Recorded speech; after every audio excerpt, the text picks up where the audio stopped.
Hey everyone, we are back again with another episode of Acid Horizon, and if you haven't noticed recently, I have a lot of updates.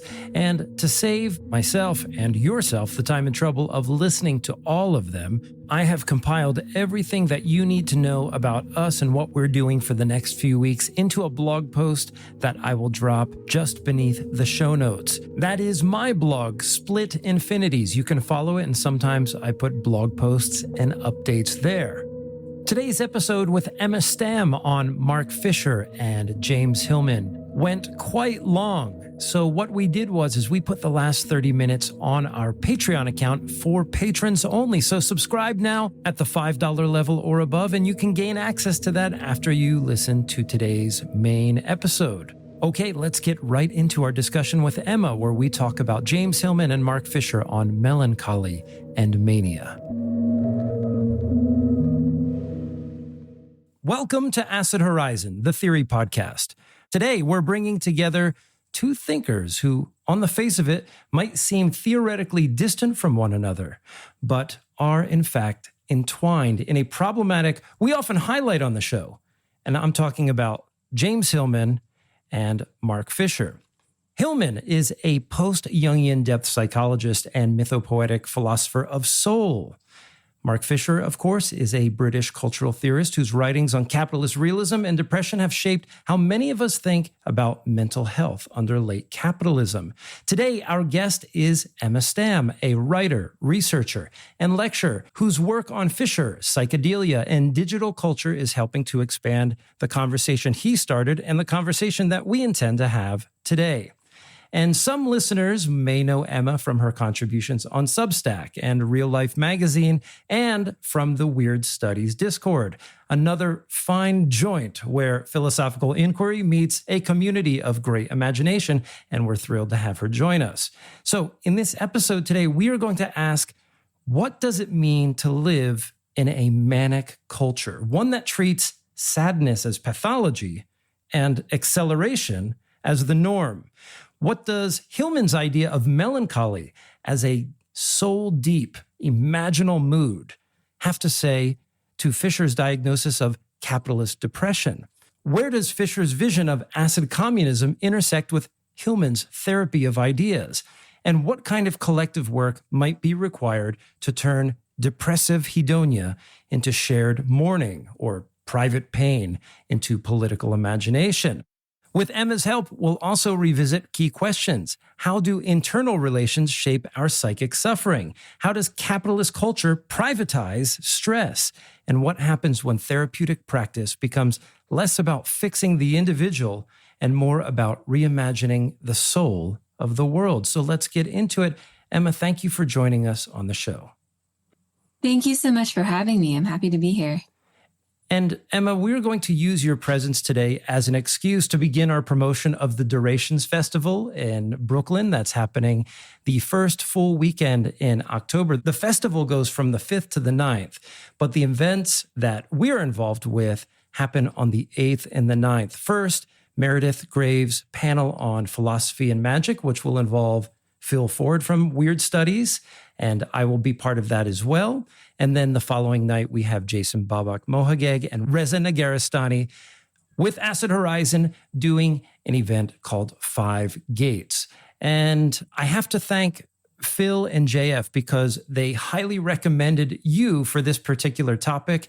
I was aware of you in the Weird Studies Discord server. We definitely crossed paths. You attended my presentation on Vintagia on the Weird Studies monthly community meeting, and you were an excellent contributor there, and I'm really glad to have you on the show. So let's talk about you and your work first before we get into anything else. You have written on Mark Fischer. I have seen your work on acid communism as well, psychedelia, digital culture.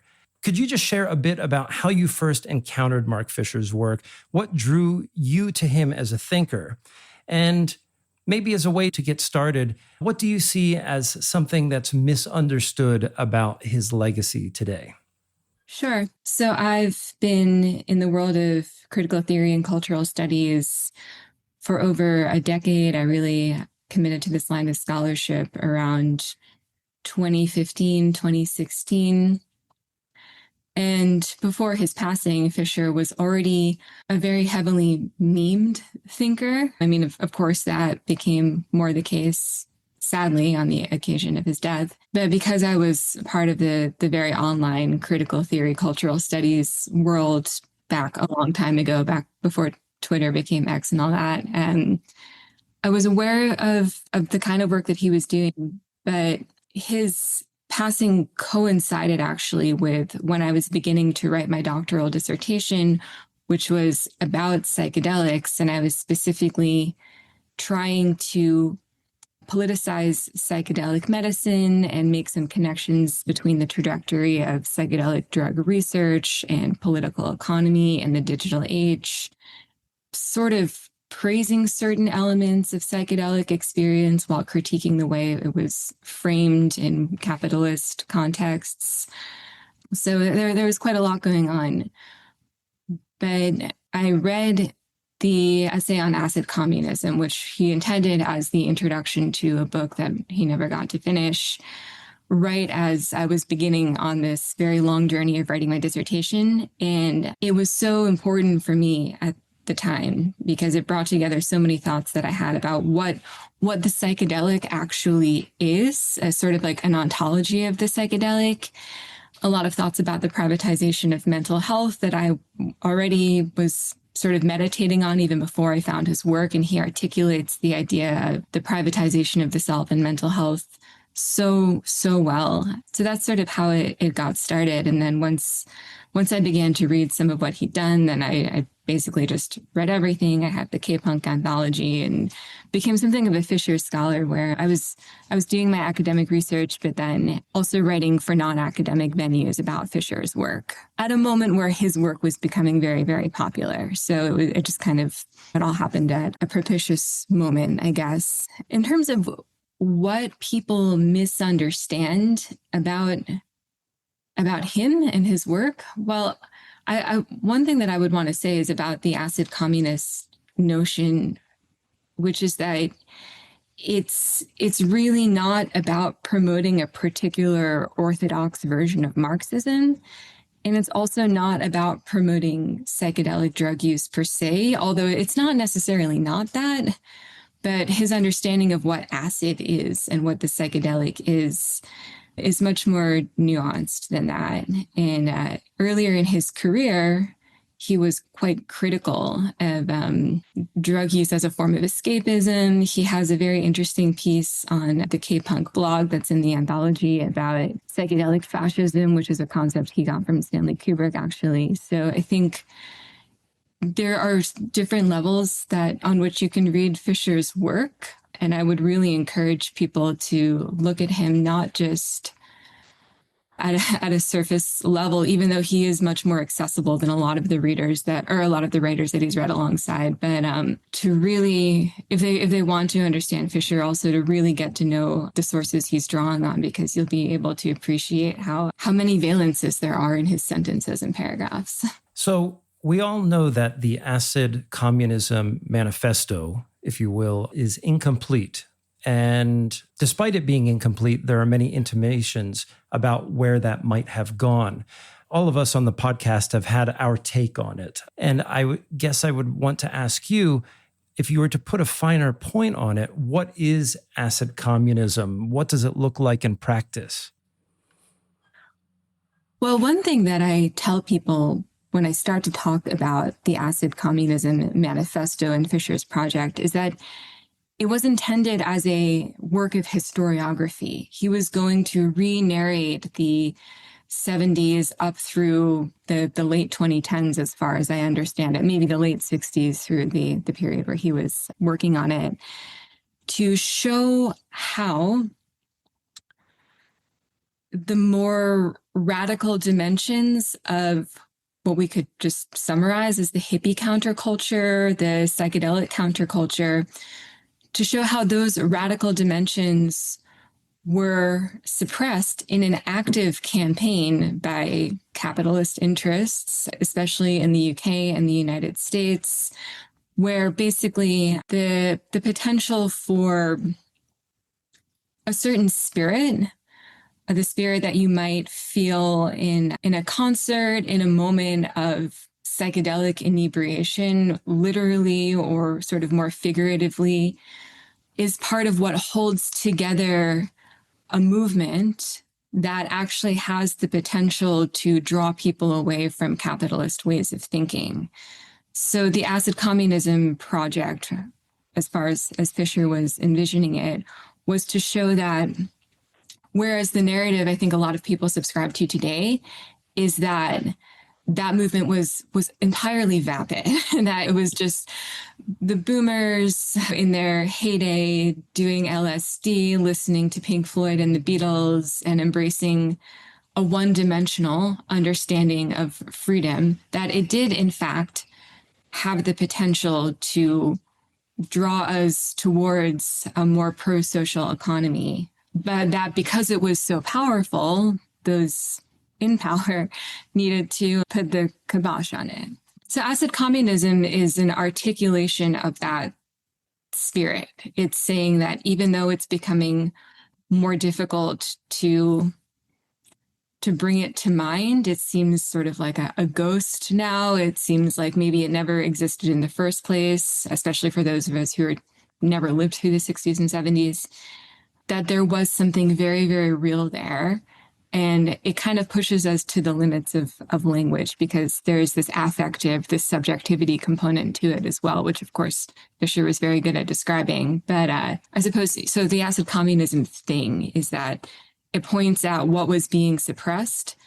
And then the book, the research agenda, was to talk about how it was intentionally suppressed, looking at particular actors, events, and so on throughout the later 20th century.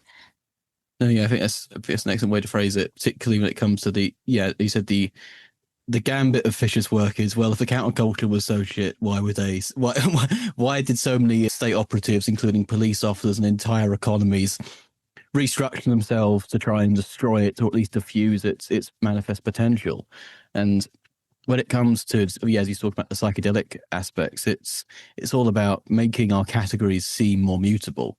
Now, I mean, especially in the time he was writing, in which, well, he was right. I mean, Capitalism Realism was a book written under a new Labour government, in which we got the new government in after God knows how long of Thatcher, and they were Thatcherites through and through, and usual social democrat stuff. But they just ended up doing the same thing actually, but kind of worse, in a red tie. And he thinks, well, in that case, we can't imagine a different future. We can't even elect one.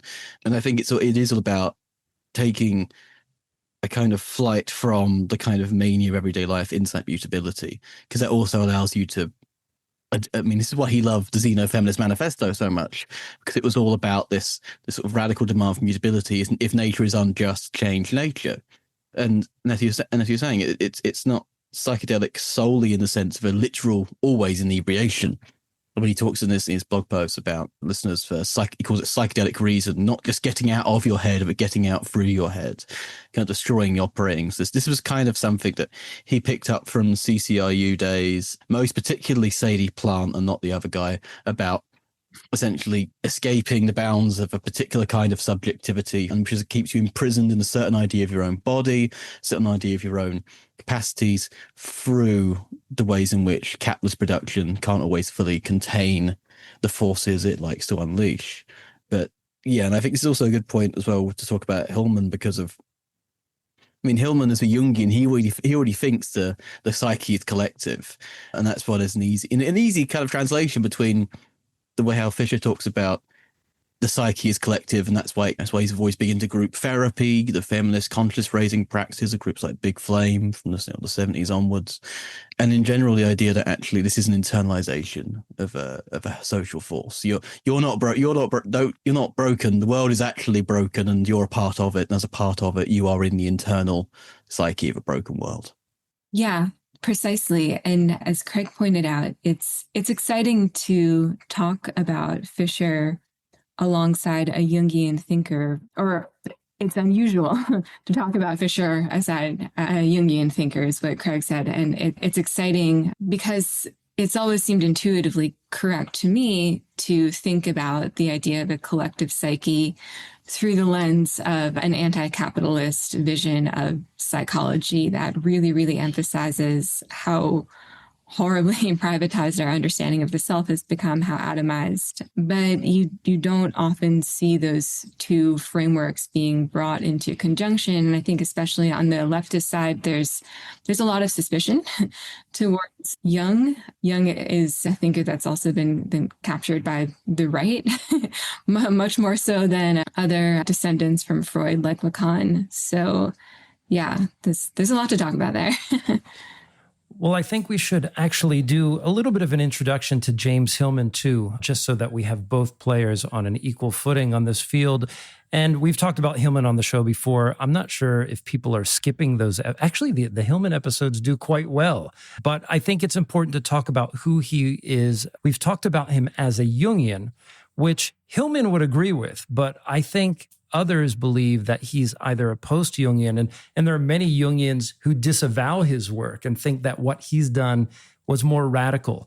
He was born in the early 20s, and basically his work spans, I would say, from the late 50s until the early 2010s. He's a psychologist, a culture critic, and he was trained at the C.G. Jung Institute, and he later served as the director of studies for several years until 1969, until he developed what he called archetypal psychology, which doesn't really help us disambiguate it from Jungian studies really in any way. But then again, like I said, he does still identify with the movement. But perhaps his one point of departure is the argument that he put forward that psychology had become over-medicalized, over-moralized, too goal-oriented, too focused on development, and also too focused on its own processes and its institutions, and failed to recognize the way that it had been, even Jungian psychology had been Oedipalized, much in the same way that Deleuze and Guattari talk about Freudian psychology.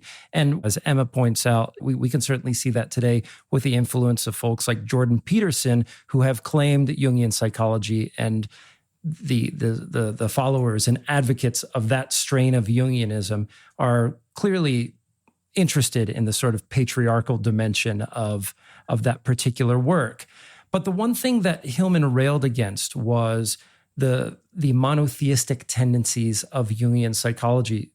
Jung was ultimately a Christian of a certain stripe and believed that the cultivation of psyche, or the process of his analytical psychology, was meant to evolve the self, to work on the complexes that lie deep within the psyche, so that we could achieve this sense of union with our higher self. Already, with what I said about Hillman, we could see why Hillman would be somewhat repellent to that idea. The question is, what is the alternative for Hillman? He advocated for more of a polytheistic psychology. So a sort of internal critique of Jungian thought looks like this, is that often it's the case that the polytheistic images that are seen early in an analytical setting are a kind of fodder for the development of the self. And this is one of the things that Hillman pushes back against, because what he wants to do is give the image its own life, allow an image to flourish on its own terms outside of any sort of predetermined psychoanalytic categories. And his method is about sticking with images and cultivating soul, which means, turning the psychological project away from medicalization into a kind of exploration of images and an infusion of life with more imagination. I would say, in some sense, my argument is that Hillman is closer to Henri Corbin than Jung in many ways. And as I started reading Fischer, and really it wasn't until I got the K-Punk Reader and read the Acid Communism essay in the back, I was like, you know what? There's a lot happening between Hillman and Fischer. And this Uniform Edition 11, which is basically the compilation of all of James Hillman's writings, came out earlier this year or very late last year. And I picked it up and I did some essays and monologues for Left Hand on some of the contents of this book. I spread it out into the world, and Adam sadly did not pick it up until like a few weeks ago or something. And then he said that he had serendipitously ran into it in public. And he's like, oh, I finally got that. And this book's amazing. And I'm like, I'm telling you. Exactly. And so I'm just going to use Adam for 1 second as a guest on the show. Adam's going to be a guest on Acid Horizon for just like 2 minutes here. Adam, what happened when you encountered this book, and what did it do for you? And then we immediately talked about doing an episode around it. Well, I mean, I bought it in a charity shop, which is weird because it only came out in 2024. I'm just seeing this now. I just sort of was looking around just the very sort of scarce philosophy section, and I was like, oh, there's Hillman. Oh, it's Hillman on depression. I'm like, oh, good. I'm depressed as fuck right now. So, I mean, I got it after one of my signature mopey walks around North London listening to black metal. So it's very, very synchronicitous. And I just picked it up and I just started reading it. And I've never been as keen on the more mythological stuff, which is a kind of a hard barrier to entry for anything Jungian. But there were just these moments when he was just talking about essentially one of the roots or one of the symptoms or descriptions, I guess, in a most basic sense, I think as he describes it, is just how manic we are. I mean, this wasn't long after I finished my book, The New Flesh, which is like, okay, these machines are burning us out because they need us.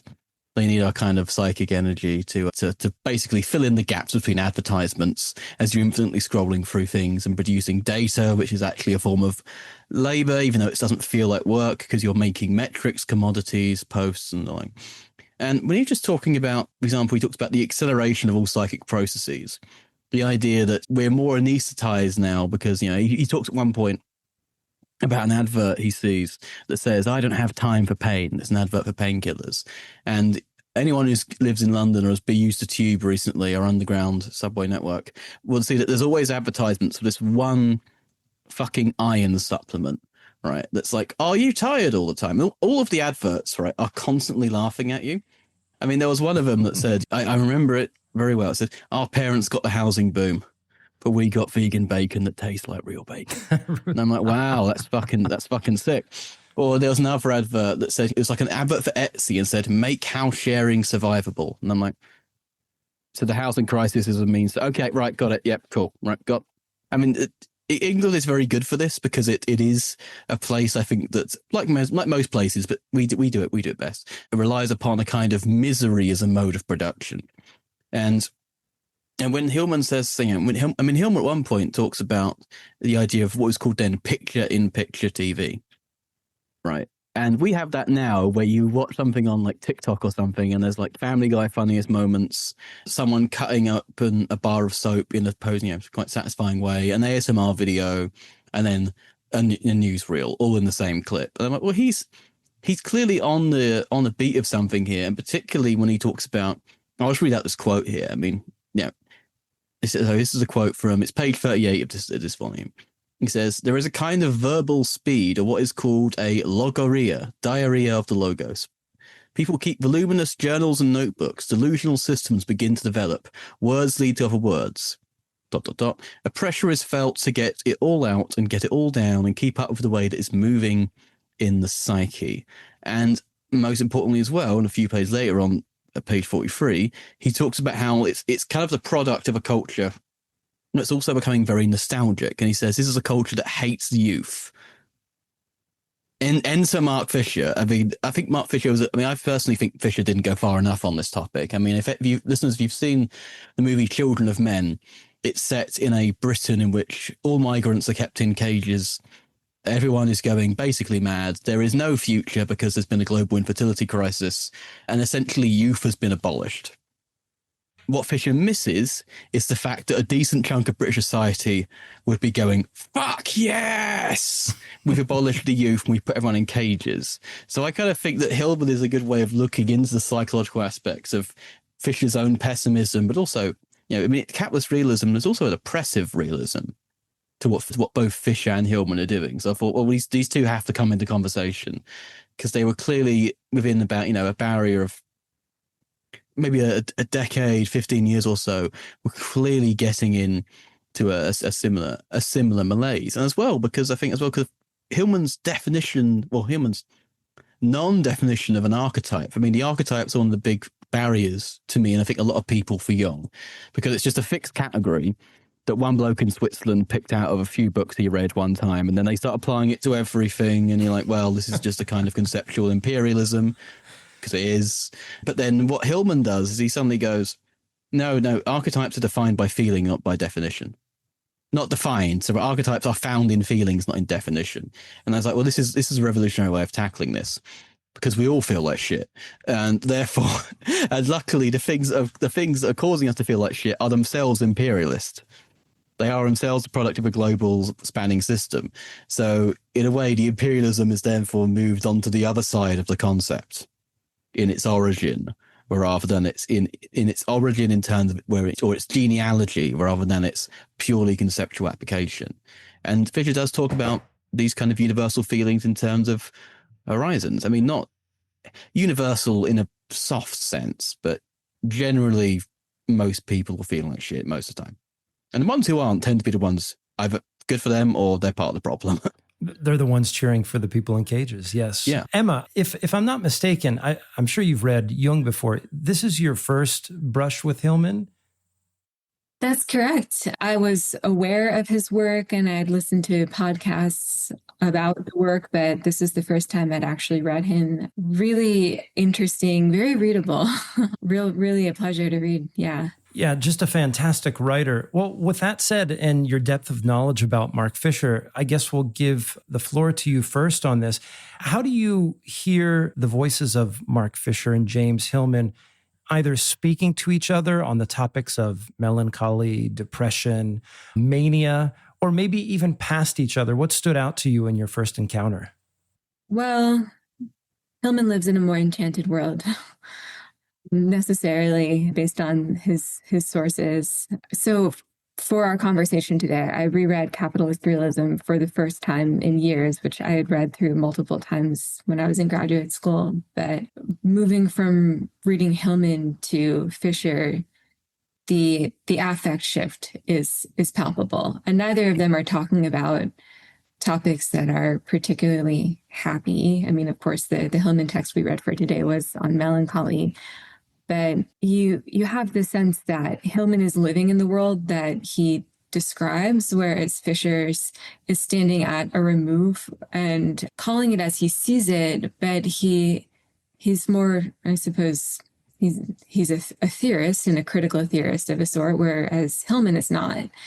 There are ways in which Hillman's work, I think, supports a lot of critical theory, not just Fischer. But there's a sense in the text itself, that the Hillman text, that he takes this idea of encultured knowledge very seriously and very sincerely. And to define that concept for listeners, there's a part in the text on Melancholy, that discusses learning and education. And maybe this isn't actually right in the part that we read and that you might be associating with this episode. So, but in any event, his writing on education, that's part of the whole book. Hillman discusses the cultivation of the intellect, and the process of learning is not just it's not just learning concepts, it's expanding one's subjectivity, it's refining one's sensitivity and capacity to receive. And he's discussing this specifically in the context of preparing psychiatrists or science practitioners to work with patients who are experiencing depression. So he's talking about clinical education as a preparation of the soul, essentially, and sort of suggesting that in order to do this work clinically, you have to come into a relation with what you are addressing, in this case, a patient's depression, rather than kind of standing apart from it. And I see his writing as a demonstration of that. He is speaking from a place of believing in the gods that he talks about, whereas it's not clear to me that Fischer is, I suppose one way of putting it is that he's not acknowledging an ideal and speaking from that place in the same way. He's almost being a little bit more detached and descriptive.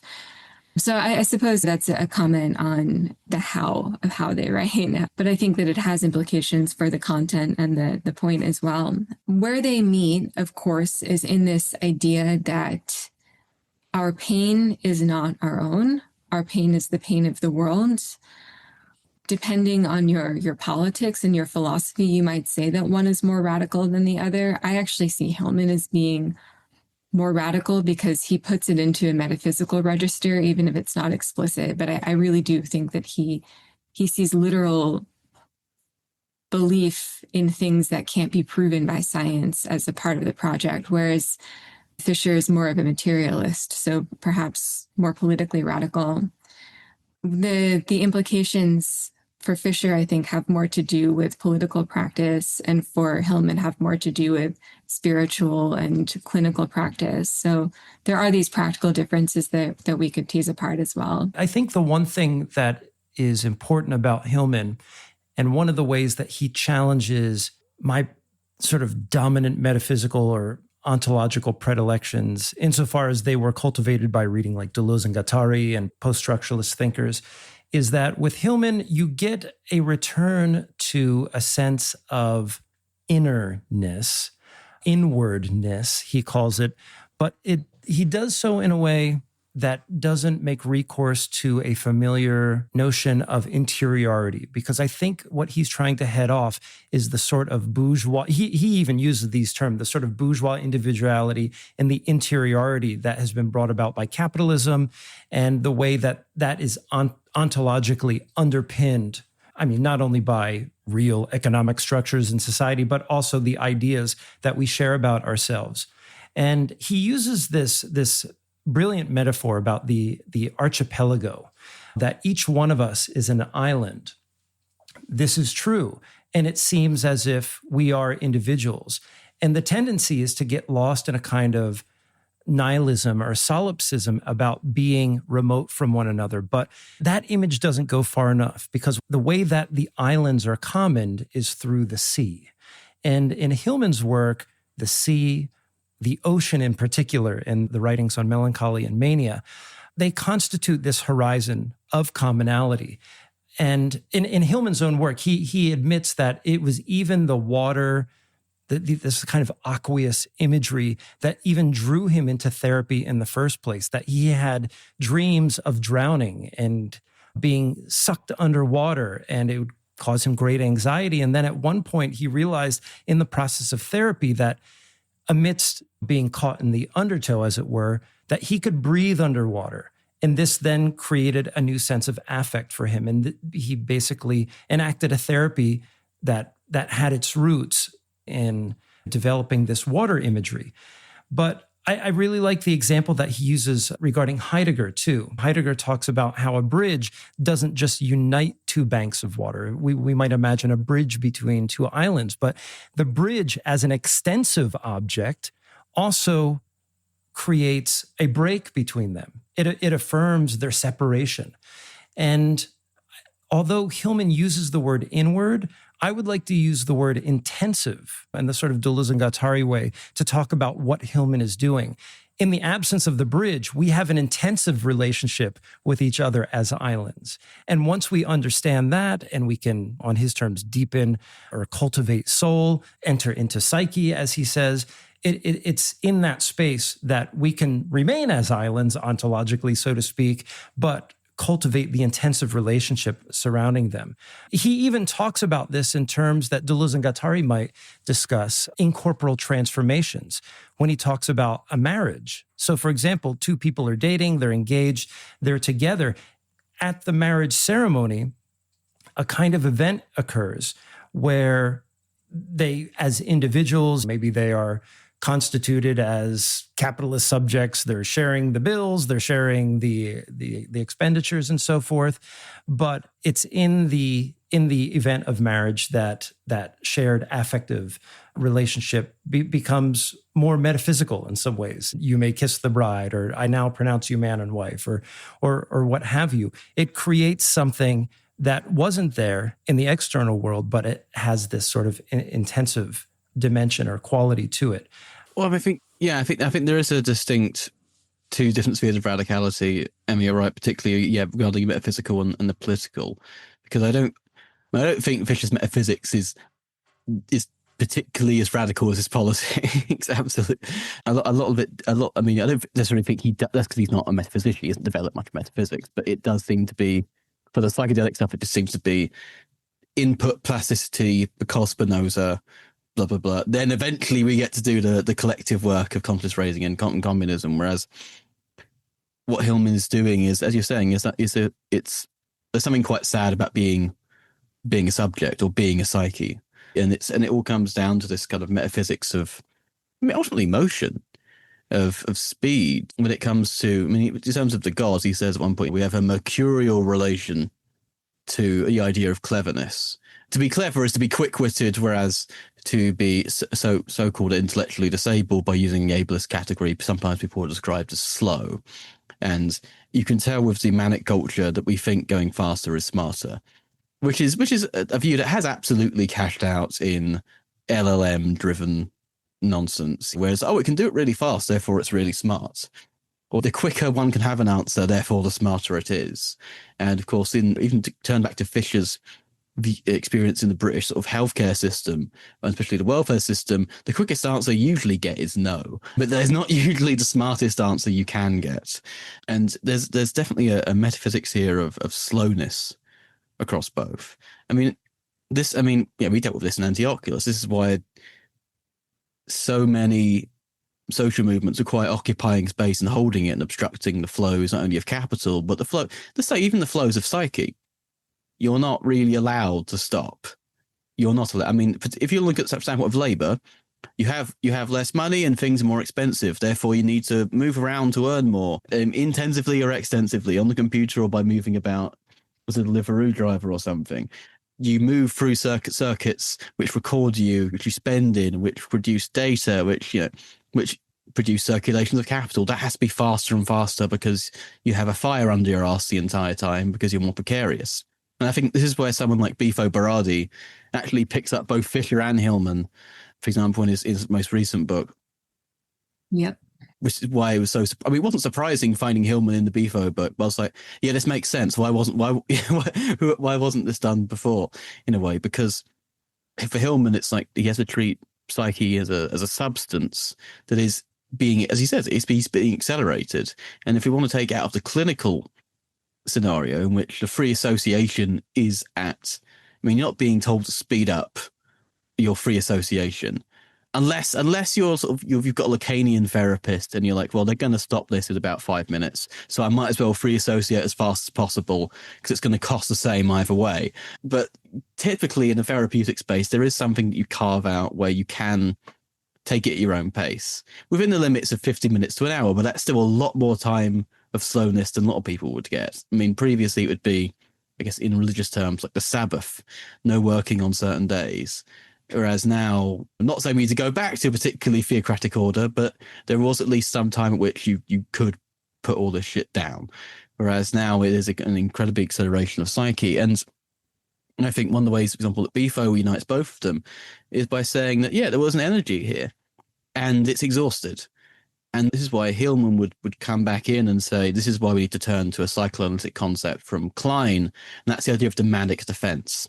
The idea that we start spending more in order to offset the depression, we sort of become more manic, we overstress ourselves.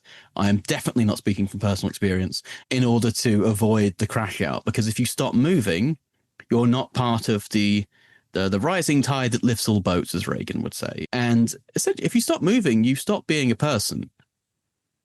You kind of, I mean, you basically do. I mean, I think an example of this way, for example, the homeless are treated. They're not really. There's people who have like regular spots where they congregate, where they're tied to regular places where they can get cheaper accommodation, just free food, like local churches. They are kept more stationary than most people, even if most people are running around in the same circuits. And because they are not able to participate in this constant flow of exchange interactions, they're essentially treated as not being part of the collective psyche because they're not part of the collective acceleration of the psyche. Then you have on the other end, in which the ultra rich can buy themselves out of this system But to be part of the system, they have to be constantly, because the rich don't enjoy being rich. Well, no, they enjoy being rich. They're not happy being rich. And they are themselves caught in these circuits. We saw this with Musk, right? This is what they want, to be happy. They want to be loved, but they can't stand still enough in between doing all of this horrible shit so that anyone can look at them and think of them as lovable. Partially it's because they're not fucking lovable, but that's not my problem. That's theirs. Well, it's my problem insofar as they control everything. But there is this complete, total hyper-stimulative mania. I mean, I kind of have to wonder if Hillman ever watched Videodrome, because that is something at the beginning of that Debbie Harry's character is talking about how we're overstimulated all the time. And I think in a way that's how he introduced the disjunction of we become more depressive in a way to escape recognizing the standing still that comes with melancholia. And this is why our depression these days is also, for Hillman, something that's very manic. He thinks it's manic depression. That's why he reaches decline. Decline's not about just depression. It's about manic depression. And it's the same reason that Fischer would talk about depressive hedonia. So depressive hedonia, listeners, is opposed to the traditional symptom, which is called depressive anhedonia. When you're so depressed, you can't find or seek any pleasure in anything. Fischer says that still exists, but the majority of sort of depressive affect today is in the inability to do anything but seek pleasure. And the infinite scroll, the exacerbated dopamine-addled boredom. And this is why I think it's really good to bring these two thinkers together.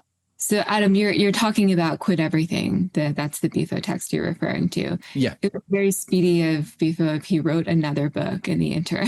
Because that just came out, I think, late last year. So to pick up on this idea of inwardness and maybe draw on a few other things that you were just saying, Adam, in order to have an inward or intensive relationship with another person or with the self, you need to withdraw from a surface, or you need to create something that is subcutaneous, so to speak. So in the marriage ceremony, the wedding ceremony, you are creating a shelter or an inner circle for the couple. And we can point to so many other examples of types of formal rituals or informal rituals that create this protected space. I think that there are ways of doing it with the self. Of course, there are ways of doing it with another person, but in all of these cases, you are creating a fortress, so to speak.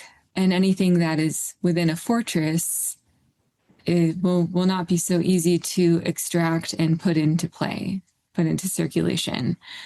This is why there's a sense in which traditional structures of relationships, including like traditional marriage, the relationship that might prevail between members of a church or a house of worship, is very bad for capitalism, because there's a bond there that can't be broken down into data or capital and then just absorbed by the machine and made to accelerate.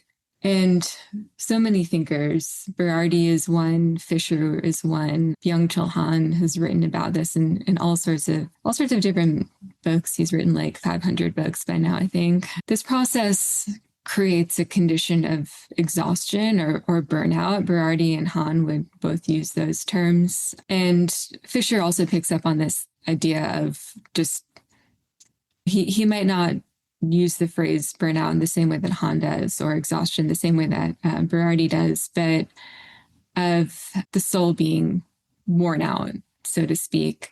And then what happens with depressive hedonia, when we're in a state of depression that does not look like the absence of pleasure, but nothing but pleasure. I think that what's going on is that the individual is feeling their own exhaustion, seeking comfort, and unable to kind of exist at a distance from themselves because their inwardness has not been registered or acknowledged by external structures. It's been completely collapsed. Everything has been surfaced. This is what it means to live under capitalist acceleration, to the point where we fail to recognize the difference between what's within us and what's without us, the interiority of ourselves, the interiority of, let's say, like a romantic relationship or a friendship, and the exteriority. so that in the state of ultimate exhaustion from just being instrumentalized so much, one collapses in a way that you can't handle a certain kind of rigor and outward facingness anymore. You're unable to put on your suit and tie and go into work. The only thing that makes sense is to stay home in your sweatpants and binge on Netflix and junk food. I think it's actually a way of seeing your own inwardness. Of course, most people doing this wouldn't see it that way. These are theory frameworks. There's this sense in which, there's this focus on inwardness and intensivity, and then the recognition that our pain is not private and there's something outside the self. But I think what I'm getting at here is that our society doesn't recognize the difference between the two. It flattens them, but you need a line between them in order for both to be properly constituted as such on their own. And then what you get, in effect, is people collapsing inwards and not realizing that both kind of need to be treated as sacred. And I think as a final thought for that, this is most clearly manifest in online culture, where it's completely normal to fail to register a difference between inner life and outer life. We have logorrhea happening on social media platforms, especially where people are almost encouraged to be kind of schizophrenic online because that gives you more attention, and people live casting themselves in their sweatpants at home. This has been part of the culture now for well over a decade. So I think it drives one towards that inward state that looks like hedonia and just sort of nestling in and only doing things that feel sort of good in a very superficial but still pleasurable way. I think one of the important distinctions that Hillman makes too that is useful for us here in distinguishing what I've called interiority from inwardness. Let's start with interiority. For some people, interiority is a nightmare because it's just an incessant cacophony of an internal monologue. But for Hillman, inwardness often demands silence, or at least it demands a break with the flow of that cacophony, the ongoing noise. And he talks about inwardness not in terms of going into ourselves. He talks about it in terms of going into an image.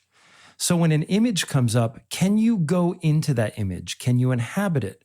Can you dance with it? Can you co-articulate with an image in a meditation what's happening, something you've seen in a dream, a reverie, an idea that has occurred to you, versus when we look at something like the timeline or the feed, as we've called it here, there are images there, but it's an incessant flow, and each one goes by and offers no chance for us to enter into it. And so I think that's an important distinction that he makes between inwardness and interiority.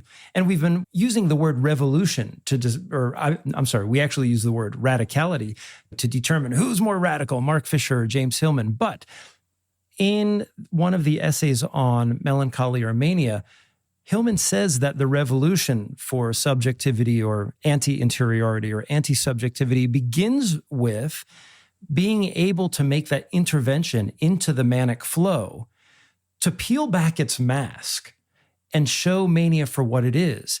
It is a mask that occludes the sort of almost primordial melancholic humor that exists within the world, but that has been exacerbated by the conditions under contemporary capitalism.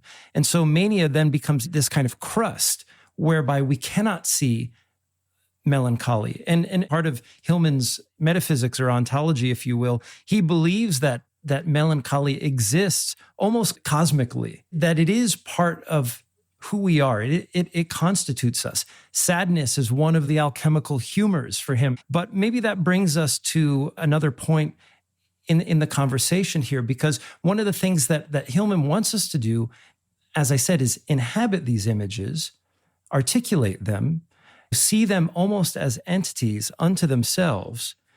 And in a way, part of the revolution, as it were, this is something that needs to happen collectively, which also means that we need to stay with the trouble of sadness.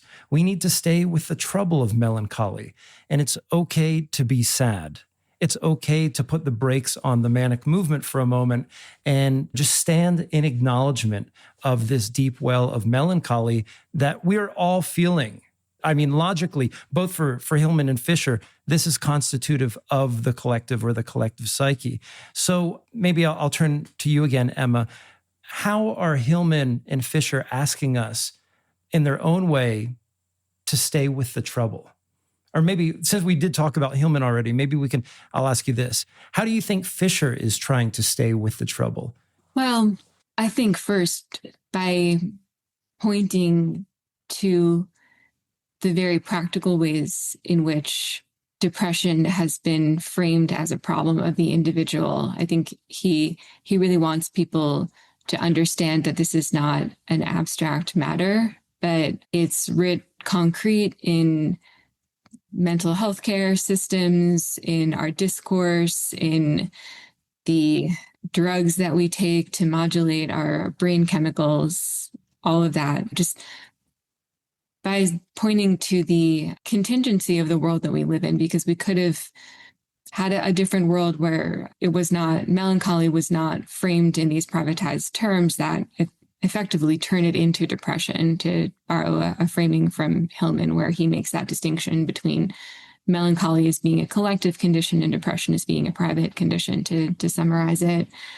Fischer, towards the end of his career at least, was very interested in collective consciousness raising, drawing on practices from feminists in the 1960s and 1970s and other countercultural movements, where people would get together and talk about the problems they were experiencing in everyday life as a function of being a woman, or maybe being poor, or being non-white, and come into this collective subjectivity. It wouldn't be about activist strategies, or at least not exclusively about activist strategies, but kind of synchronizing everyone's mind, so to speak, everyone's mind and heart, get everyone into a room and get them on the same wavelength and build that bond as an intrinsic good, and also because it has revolutionary potential.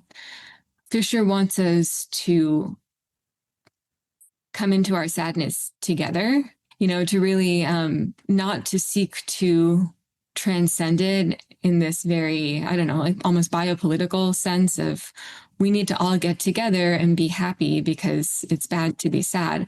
However, this is one of the ways I think that the acid communist text could be misread.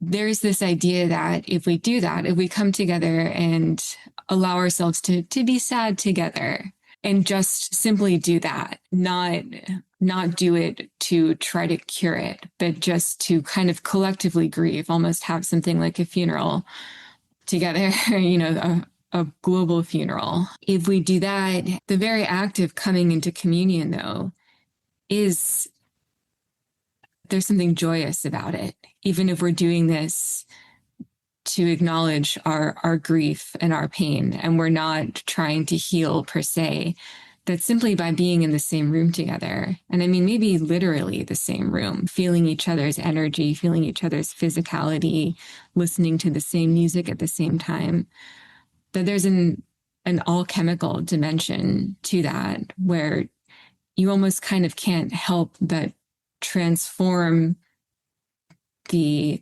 collective subjectivity by treating it as collective, and realizing that its collective nature is almost, it's an objective truth. He's written so much about experiences of going to concerts, of the way in which music in particular modulates and reflects political realities. And I think about that a lot with kind of what Fischer was always asking us to do in different ways. Like, I think one way to put it is that he wants us all to go to a concert or a party with a DJ, and maybe not listen to happy music necessarily, but to just be there on the same wavelength, because that is like sort of the most real thing that we can do. That's actually the way of acknowledging the problem most directly and most concretely.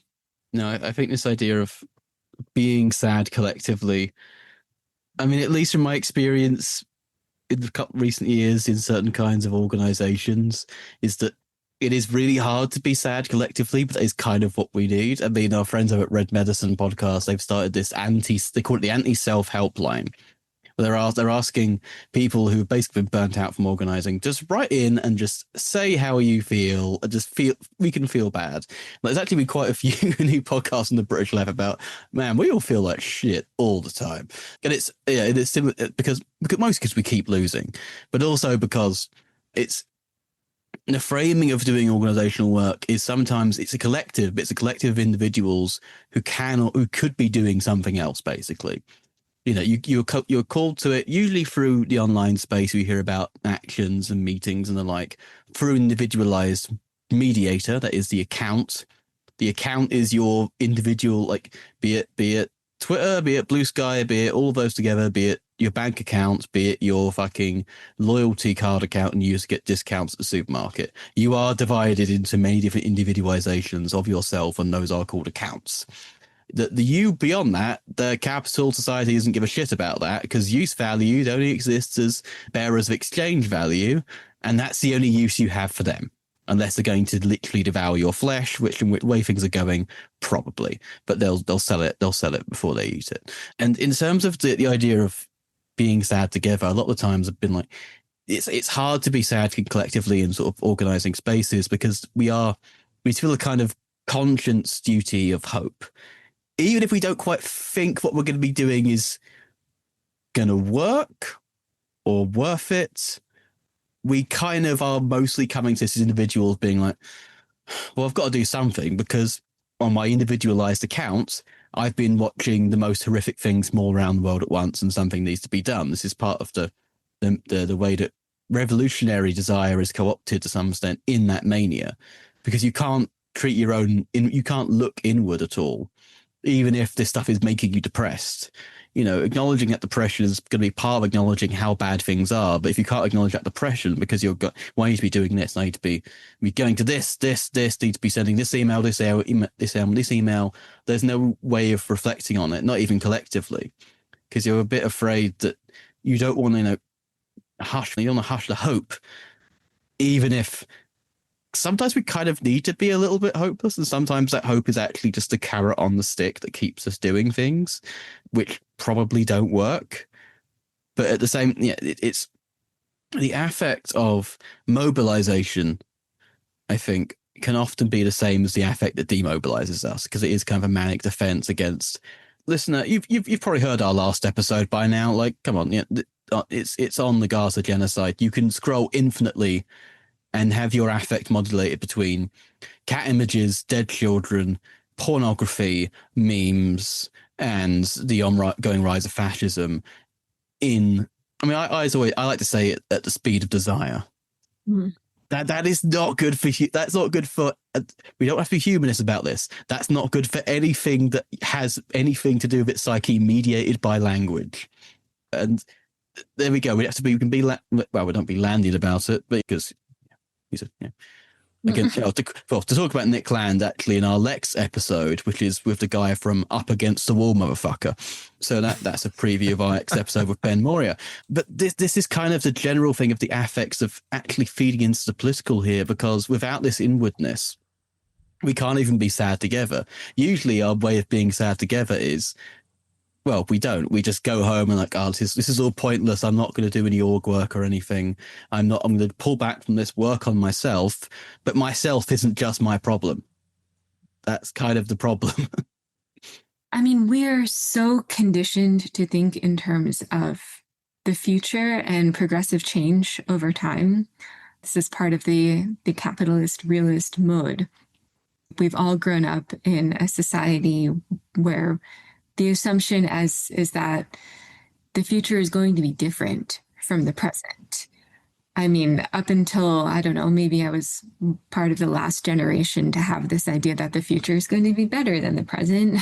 I don't think that the Gen Zs and Gen Alphas are growing up in such a happy age. But in any event, It wasn't until relatively recently in human history that we had this notion, though, that 500 years from now, things are going to be unrecognizably different rather than just sort of cyclical.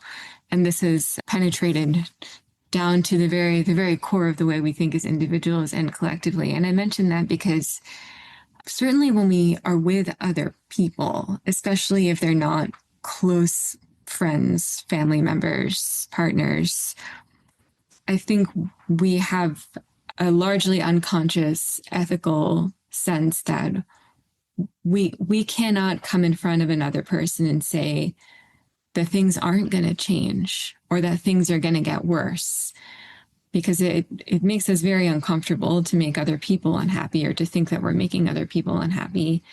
And also that's just, it's so radically different from how we think. So it would be almost a bit strange if I'm with people and we're, I don't know, the year is 2007 and we're all excited about what we're going to be doing after we get our bachelor's degree.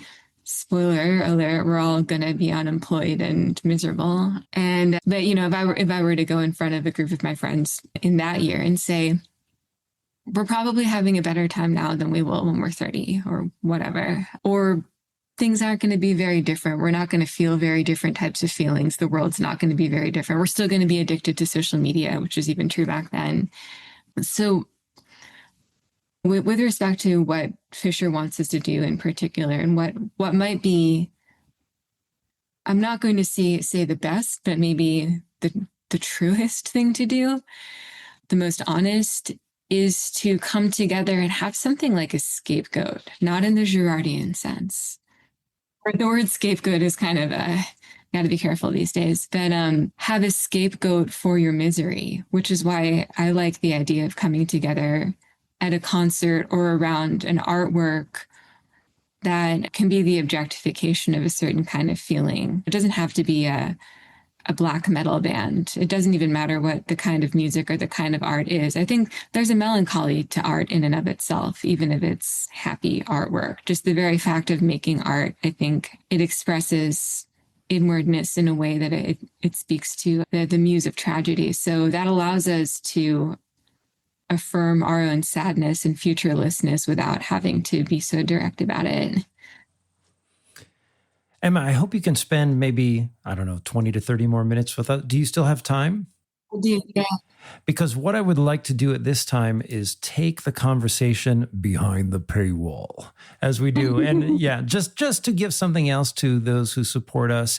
And since we're both involved with the weird studies community, I'd like to ask you how weirding intersects with some of the things that we're talking about, and also go back to the discussion of ritual and meaning making in the world, which is something that, our right-wing counterparts like Jordan Peterson, they've really tapped into that, the market aspect of that. But I think the real question is, how do we take this out of the vector of privatization and make it a more collective experience? Okay, that does it for the public version of this episode. If you would like to hear more, please join us on Patreon. That's patreon.com/Acid Horizon Podcast. You can find us in the show notes below and link with us there. Okay, see you soon.